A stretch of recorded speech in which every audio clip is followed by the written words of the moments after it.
My daughter mocked my birthday gift, saying it would be better if I wasn't so pathetic. Even my wife agreed, so I moved out, filed for divorce, and forced them to face what they had already lost. I'm 54 male, living in Traverse City, Michigan.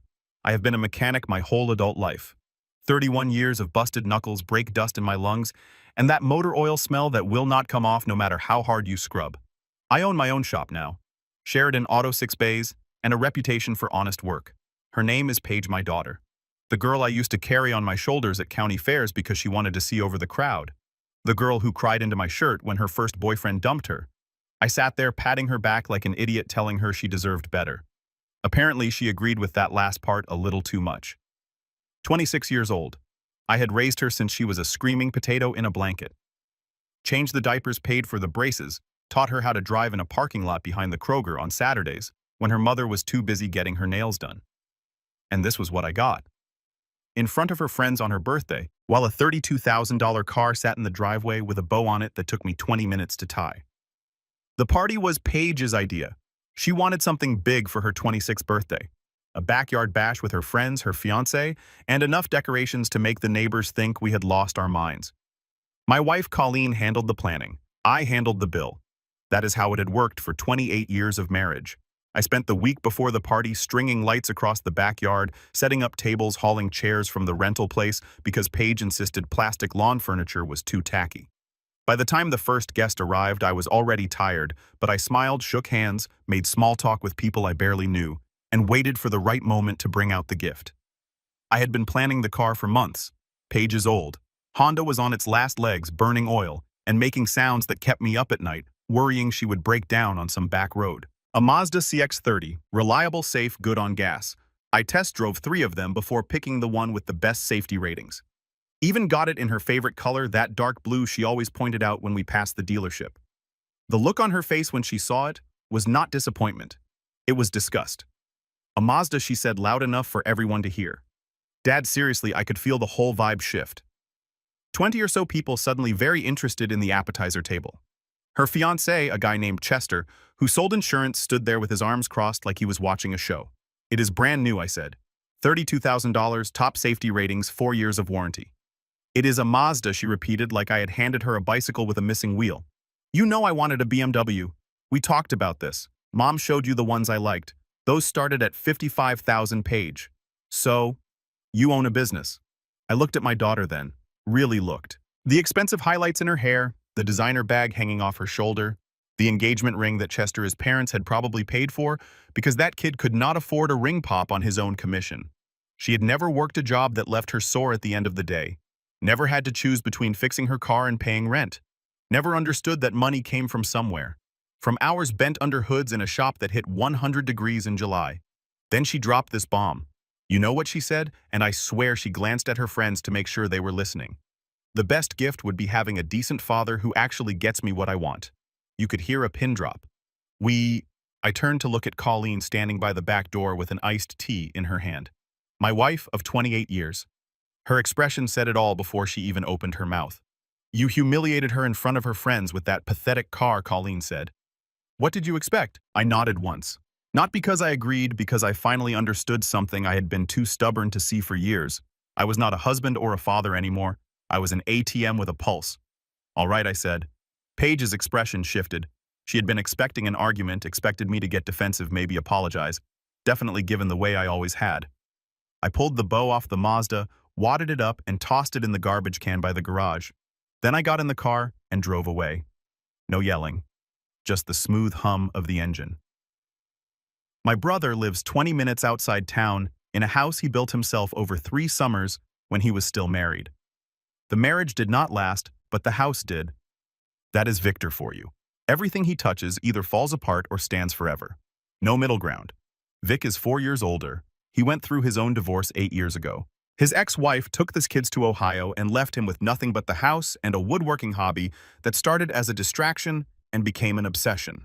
He has got 2 sons he sees twice a year if he is lucky. If anyone understood what I was going through, it was him. He was on his porch when I pulled up, feet kicked up on the railing watching the sunset. Nice car, he said as I got out. Is it yours? It was supposed to be for Paige, her birthday gift. He raised an eyebrow. Was I told him what happened? The whole ugly scene in the driveway. Every word my daughter said. Every word my wife did not have to say because her face did the talking for her. Vic listened without interrupting. When I finished, he just nodded slowly like he was thinking it over. "You can stay in the spare room," he said, "long as you need." I grabbed the overnight bag I keep in my truck for emergencies and followed him inside. The spare room was small but clean. Single bed, bare walls, a window that looked out over the woods behind his property.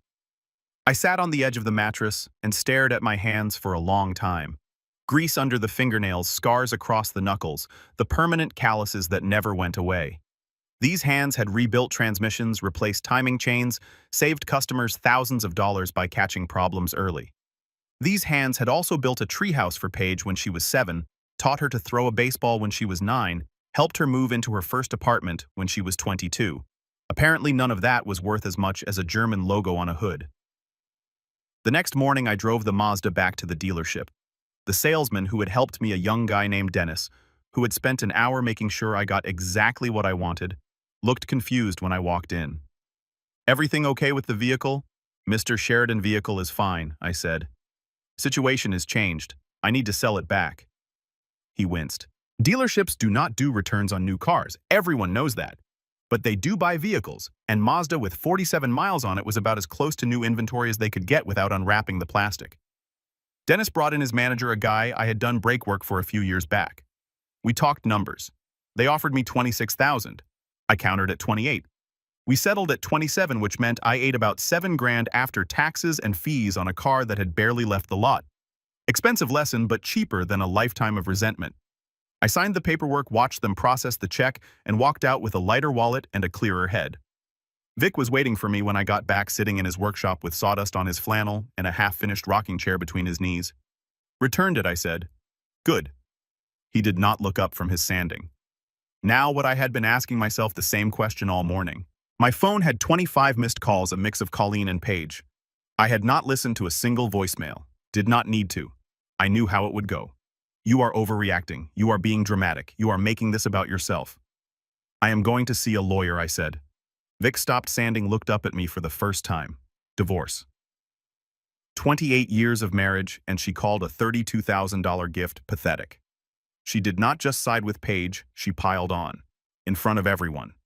He set down his sandpaper and wiped his hands on his jeans. "You are sure about this?" "Not just angry. I am angry," I admitted. "But I am also thinking straight." Vic nodded. "I know a guy, same one I used." He wrote down a name and number on a scrap of wood and handed it to me.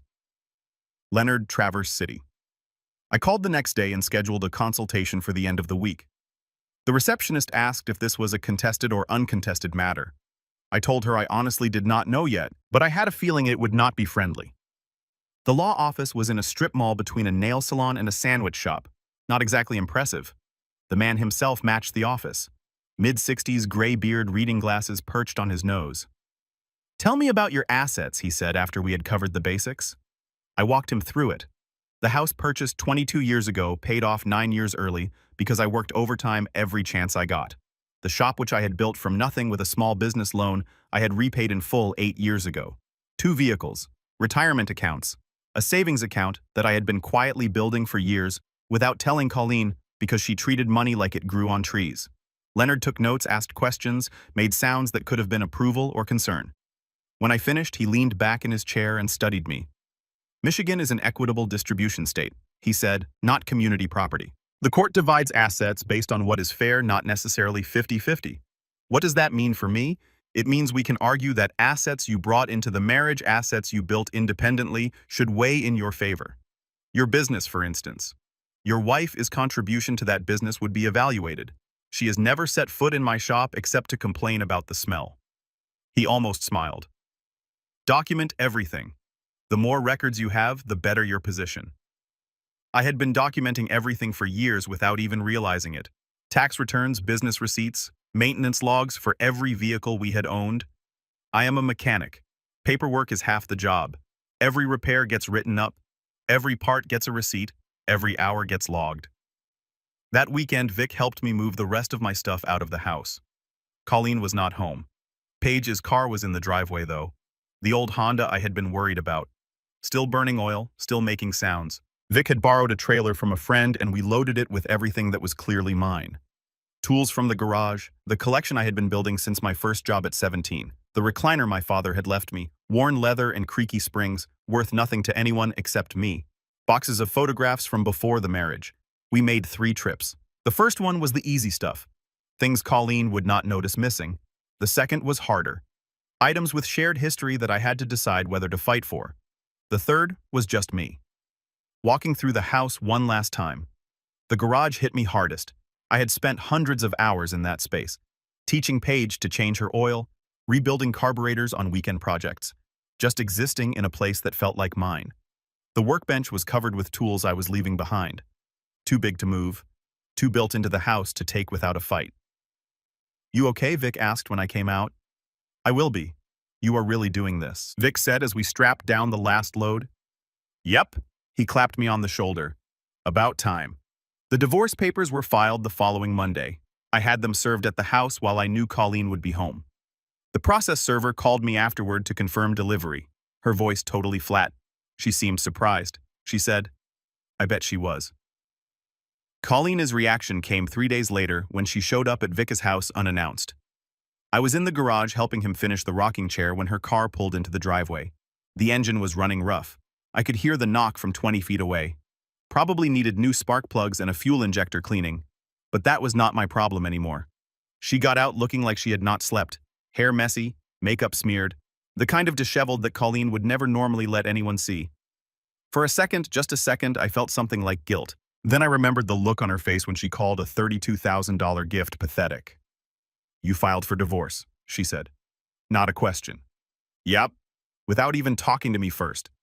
Talking takes 2 people who actually want to listen. "You made it pretty clear whose side you were on." She crossed her arms. Her go-to defensive move.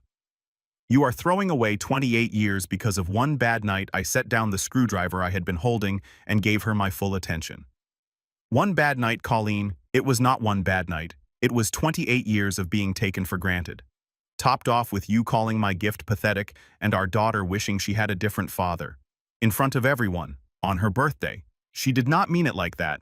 Then how did she mean it? She did not have an answer. Vic had quietly disappeared into the house, giving us space. "I want the house," she finally said. "Paige and Chester are getting married next spring. We need the space for the wedding." I almost laughed, showing up to haggle over real estate when the divorce papers were not even dry yet. That took some nerve. "Leonard Voss is handling all that," I said. "Have your lawyer call him." "Leonard Voss?" Her eyes narrowed. "You are using Victor as divorce lawyer?" "Yep." "Jacob, this is crazy. We can work this out. You are just upset." "I am not upset," I said. And I meant it. "I am done. Big difference." She stared at me for a long moment, looking for something in my face. The old Jacob, maybe. The one who backed down, smoothed things over, wrote checks to make problems disappear. That guy was gone. "You are going to regret this," she said. "We will see about that." She got back in her car and drove away. Engine still knocking. I watched until she turned onto the main road, then went back inside to finish the rocking chair. Vic was in the kitchen making coffee. "How did that go?" "About like you would expect." He handed me a mug. "You know she's going to fight dirty counting on it." I took a sip. "Let her. I have got 31 years of records and a lawyer." The next few weeks were a blur of paperwork and preparation. Leonard Voss was worth every penny. He pulled records I did not even know existed, tracked down documentation of every major purchase, every contribution to the household. Every time I had bailed Colleen out of a credit card hole she dug herself into. The picture that came together was not pretty. Over the years, I had paid off more than $60,000 in credit card debt that Colleen had racked up. Department stores, online shopping, lunches and dinners that added up to hundreds a month. She had been living beyond our means for years, and I had been too focused on keeping the peace to call her out. Meanwhile, my business had been growing. Sheridan Auto went from 3 bays to 6, from 2 employees to 5. The shop was worth close to $400,000 now, built entirely on my reputation and my work. Colleen had never contributed a single hour. Leonard laid it all out in a spreadsheet that made my eyes water. Assets, liabilities, contributions, withdrawals. When I saw the numbers side by side, I felt sick. Not because of what I had lost, but because of how long I had let it go on. "This is strong." Leonard said, tapping the spreadsheet. Very strong. Your wife as counsel will probably push for mediation before trial. Let them push, I said. I am not taking less than what is fair. The shop became where I lived, basically. I threw myself into work, taking every job that came through the door, staying late to catch up on paperwork, arriving early to prep the bays. My guys noticed the change but did not say anything. There is something about engine work that clears your head when you do not want to think about your personal life. The focus it takes to track down a problem, trace a fault, fix something that was broken. Every car I got running again felt like a win when everything else was chaos. One week I had a customer bring in an old Mustang that 3 other mechanics had given up on. Intermittent stalling, no clear cause, the kind of problem that makes you want to push the car into a lake. I spent 2 days on it. Traced the issue to a hairline crack in a vacuum line that only opened up when the engine hit a certain temperature. The customer nearly cried when I handed him the keys. That felt good. Vic stopped by every Tuesday with lunch. It became our thing. He would show up around noon with sandwiches from the deli down the street, and we would eat in my office while he told me about his latest woodworking project, and I filled him in on the divorce. Colleen's lawyer is pushing hard on the house, I told him one Tuesday. Says she has a right to it as the family home. What is Leonard say that we can counter? The mortgage was paid off with my income. Her name is on the deed, but she never put a dime toward the payments. Vic nodded. You still have records of all that. Every check, every bank statement, every payment confirmation going back 22 years. He grinned. That is my brother. Paige reached out a month into the proceedings. Not a call, not a visit, a text message, 4 words. This is your fault. My fault I had worked 60-hour weeks to give her everything she wanted. Paid for her college when she dropped out after 2 years. Paid for her apartment when she could not make rent. Paid for her car, her insurance, her dental work. The math did not add up, but entitlement never does. I did not respond to the text. The mediation happened in late October. Conference room in a downtown office building. All glass and chrome. Colleen showed up with her lawyer. A sharp-dressed woman named Elaine, who looked like she charged $500 an hour just to make eye contact. Leonard and I sat across from them. The mediator, a retired judge named Franklin, sat at the head of the table like he was running a very boring game show. Colleen wanted the house, half my retirement, and alimony. Her lawyer pitched it as fair compensation for 28 years of being a homemaker and supportive spouse. I kept my face blank while Leonard laid out our side. The spreadsheets came out, the bank records, the documentation of every major purchase, every debt I had paid off, every contribution I had made to the household. Elaine's face changed as she looked through the documents. She had clearly expected a different story than what the numbers showed. You could practically watch her rethinking her whole approach. My client built his business from nothing, Leonard said calmly. He paid off the family home with income from that business. He covered over $60,000 in credit card debt run up by Mrs. Sheridan over the years. The idea that he should now hand over half of everything to someone who contributed nothing financially is frankly insulting. Colleen's face went red. I raised our daughter while he worked. Paige is 26 years old, Leonard replied. She has not needed raising in almost a decade. What have you contributed since then? The mediator called for a break. We stepped out into the hallway and Leonard pulled me aside. They are going to come back with something more reasonable, he said. Elaine knows her case just took a hit. What do you think they will offer? Probably the house in exchange for dropping the alimony. Maybe a smaller cut of retirement. I thought about it. The house where I had lived for 22 years. Let them have the house, I said. I do not want it anymore. Leonard nodded.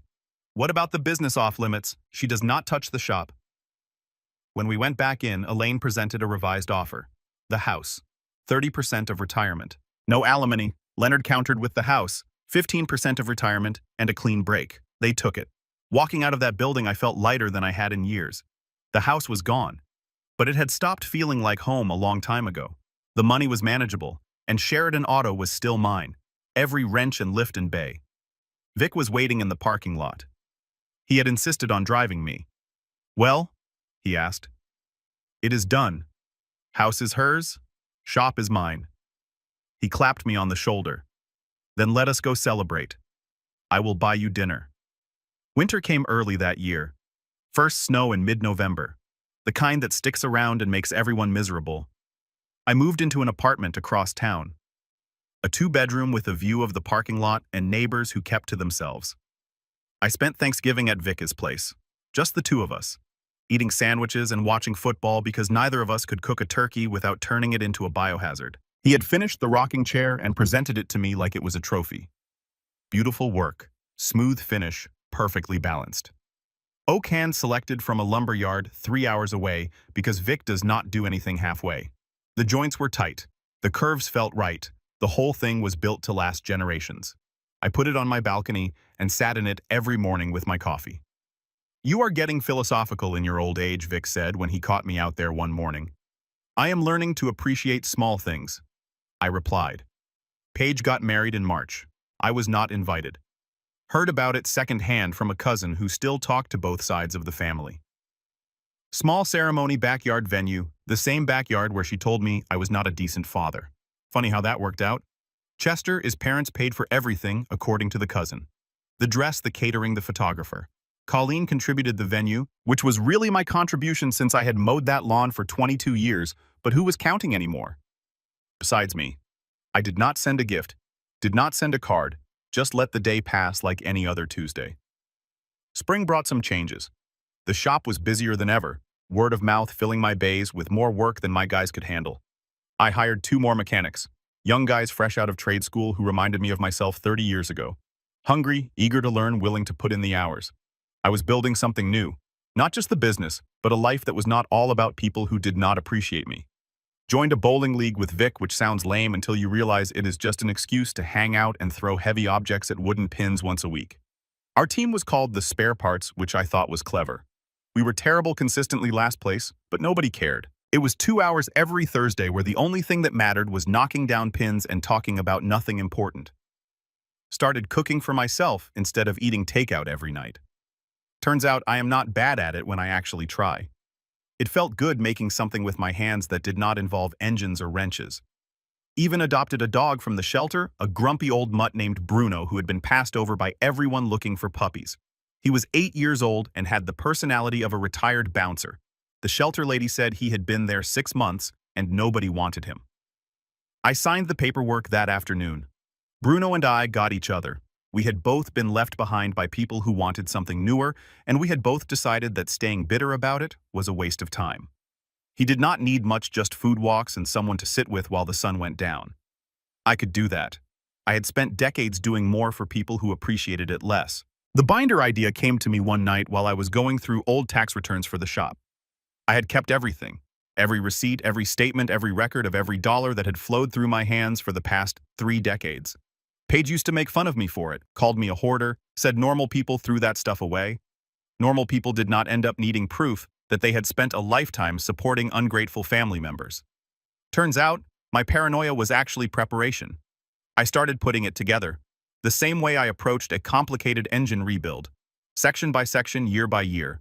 College tuition payments from when she enrolled, then the refund I never got when she dropped out after 2 years because she decided school was boring. Apartment rent for the 3 different places she had lived when she could not make ends meet. Car insurance premiums that I kept paying even after she was old enough to handle it herself. There were medical bills when she broke her arm skiing in college, a trip I had also paid for. Credit card statements from when she maxed out her first card, 22, and I bailed her out. The dental work when she cracked a tooth and did not have coverage.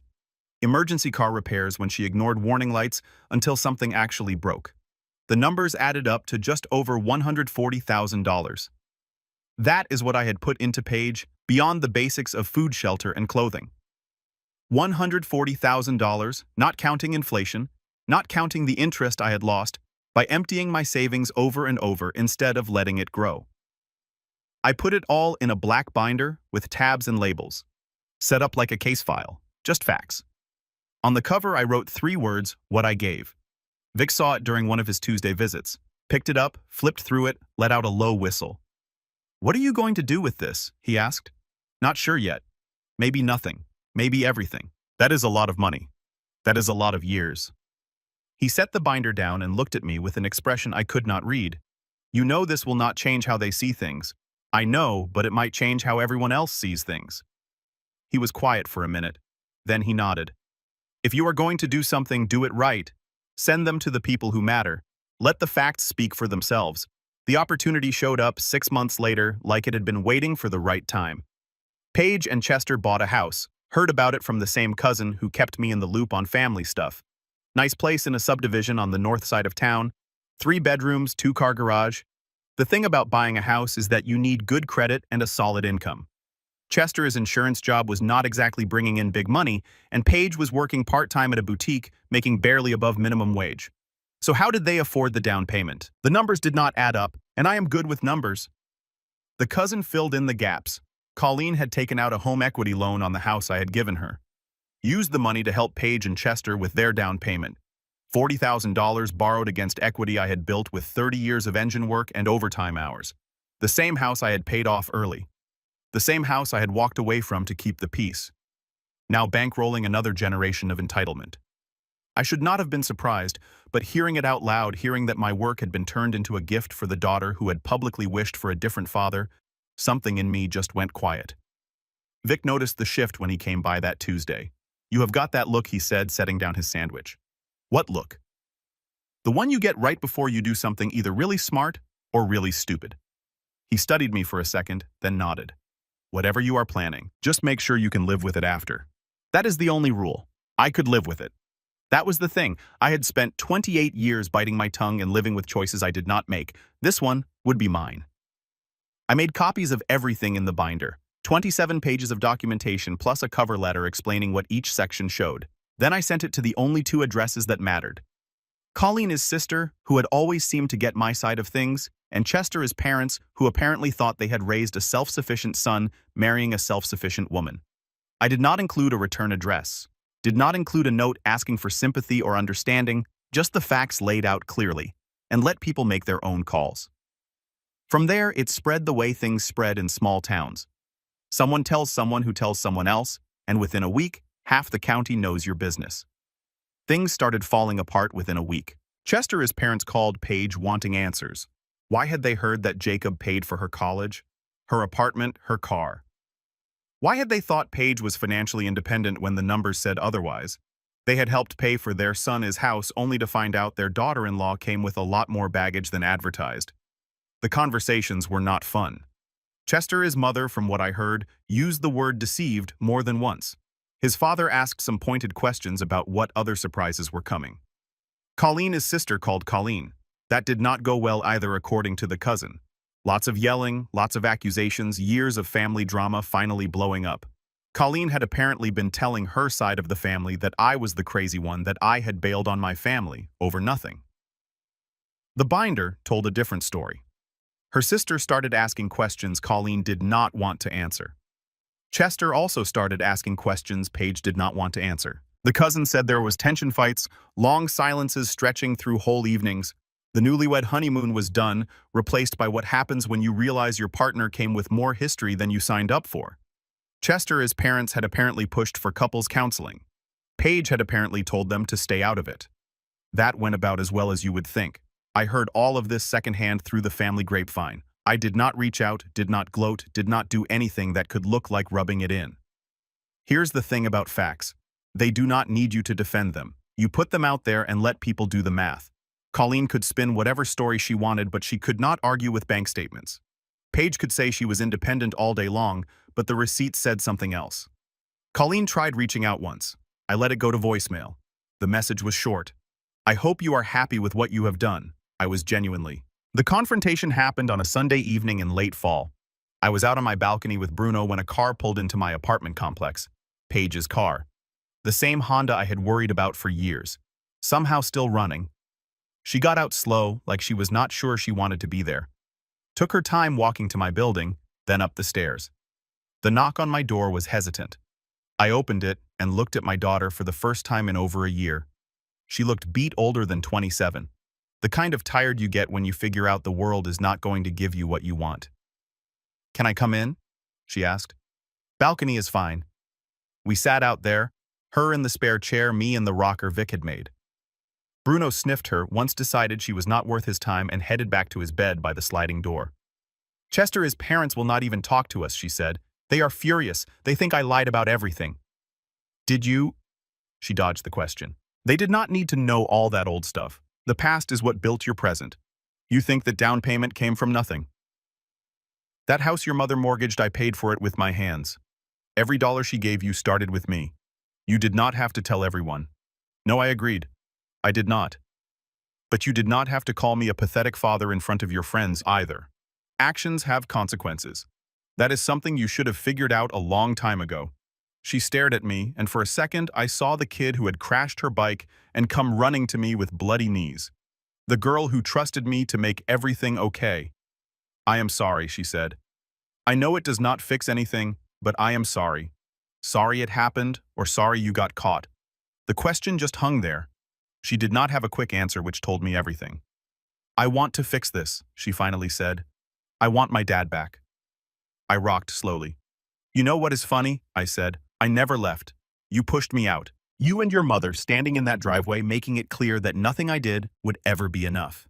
I gave you 26 years of my life, and you threw it back at me because I bought the wrong brand of car. I was stupid. I was spoiled. I get that now. Do you? Because there is a difference between knowing something and actually understanding it. You can know you hurt someone without getting why it mattered. She wiped at her eyes. What do you want me to do? Just tell me, and I will do it. I looked right at her. See, that is the whole problem. You want me to hand you a script, tell you how to act so everything goes back to how it was. But how it was, that was you taking and me giving until I had nothing left. Then what? You want to fix this? Earn it. Do not just show up with sorry and expect everything to be fine. Start being someone who gets the value of what she threw away. When you can look me in the eye and tell me what you have actually changed, not just what you feel bad about, then maybe we talk. And if I do, then maybe we have a conversation. But I am not making promises, and I am not sitting around waiting while you decide if I am worth the effort. Now I am putting myself first. If that is too hard for you, there is the door. She sat there for a while working through it. I could see her wanting to argue, wanting to push back, but she held her tongue. Maybe she had finally learned that attitude was not going to win this one. I will try, she said quietly. Trying is a start. She left a few minutes later, head down. No hug, no big promises, none of the dramatic makeup scene I half expected. Just walked to her car and drove off. The engine still sounded rough. Probably would until she learned to take care of things herself. Bruno wandered back out and dropped at my feet. I scratched behind his ears and watched the last of the daylight fade. I did not know if Paige would actually follow through. Did not know if she had it in her to change the way real fixing things required, but that was on her now, not me.